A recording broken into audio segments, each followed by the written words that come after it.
আমরা দেখেছি যে জামাত ইসলামের সেক্রেটারি জেনারেল মিয়া গোলাম পরোয়ার ভাই তিনি মন্তব্য করেছেন।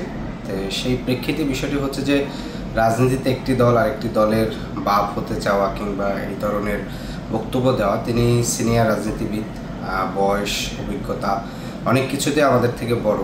ফলে এই ধরনের বক্তব্যটা অনেক সময় রাজনৈতিক অসৌজন্যতাকে ছাড়িয়ে অসদাচরণের মতন হয়ে থাকে।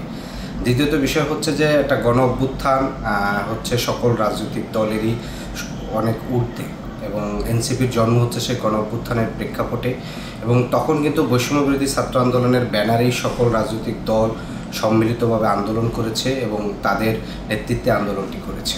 ফলশ্রুতিতে যখন একটি কঠিন সময় ছিল তখন একটি ব্যানারে আন্দোলন করে পরবর্তীতে সেই ব্যানারের নেতৃত্বকে নিজেদের তাদের অভিভাবকত্ব দাবি করা, এটি আসলে মানানসই নয়। তাই সেই জায়গা থেকে আমরা বলবো যে গণ অভ্যুত্থানই হচ্ছে বরঞ্চ সকল রাজনৈতিক দলের অভিভাবক।